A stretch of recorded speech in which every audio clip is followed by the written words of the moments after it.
So, today we're diving into the historian Josephus to understand this really intense moment in Judean history. It's a story about how a nation, already kind of crumbling from the inside, was pushed right to the edge by a ruthless king.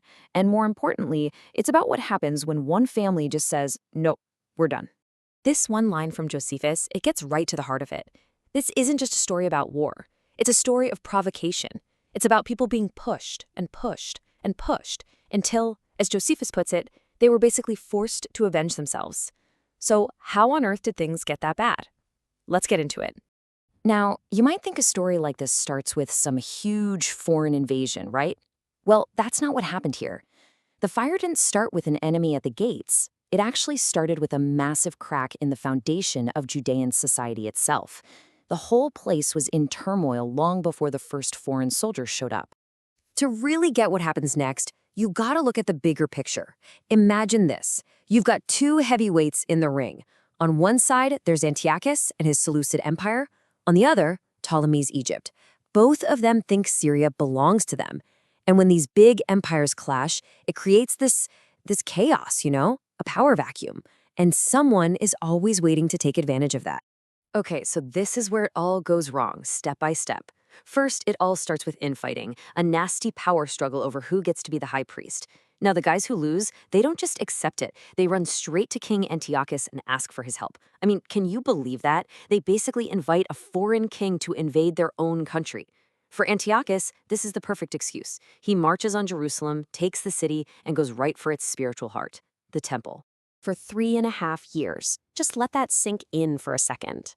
The absolute core of their religious life, the daily sacrifices at the temple, the spiritual rhythm of the entire nation, it just stopped by order of the king. It was this deafening silence that made it pretty clear who was in charge now. And the takeover was absolutely brutal. Josephus makes it crystal clear this wasn't some neat, tidy transfer of power. Antiochus basically just let his soldiers loose on the people, telling them to plunder the city without mercy. But believe it or not, that wasn't even the worst of it. See, for Antiochus, it wasn't just about the gold or the military win. That wasn't enough. His goal was much, much deeper. He wanted to break them. He was aiming to conquer the very soul of the nation. Josephus uses this incredible phrase. He says Antiochus was overcome with his violent passions.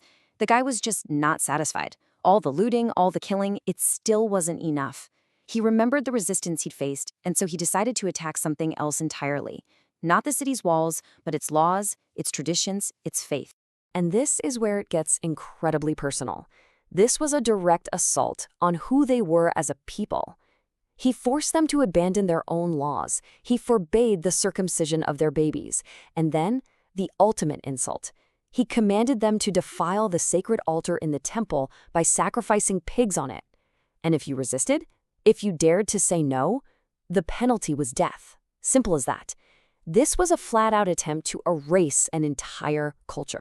So, to make sure everyone followed these insane new rules, Antiochus sends in his enforcer, a guy named Bacchides. And Josephus says this guy was, well, naturally barbaric. He was the perfect man for a cruel king's dirty work. He was the one on the ground, tormenting people every single day, just pushing them and pushing them closer and closer to that breaking point.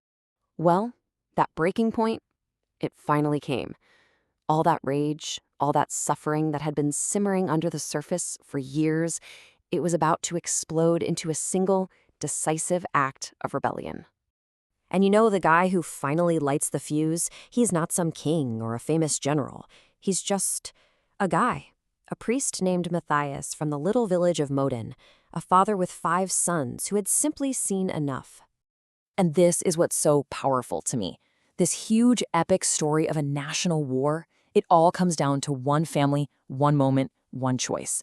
Against this massive empire with all its power, one man and his sons decided no more. And Josephus doesn't mince words. He says Matthias and his sons took daggers and killed Bacchides, right there, the king's enforcer. It was sudden, it was violent, and there was absolutely no turning back. That was the line in the sand. From that one spark, a wildfire just erupts. Matthias and his family, they run for the hills, right? But they're not just running away. They become the symbol, a rallying point. People start pouring in from all over to join them. I mean, think about that journey. He goes from being a wanted man to the general of an army that actually drives out the king's forces. And in the end, the people themselves choose him to be their new leader. So, we end up right back where Josephus started this whole story, with people pushed to their absolute limit. And his account leaves us with this huge question, one that echoes through the ages, right?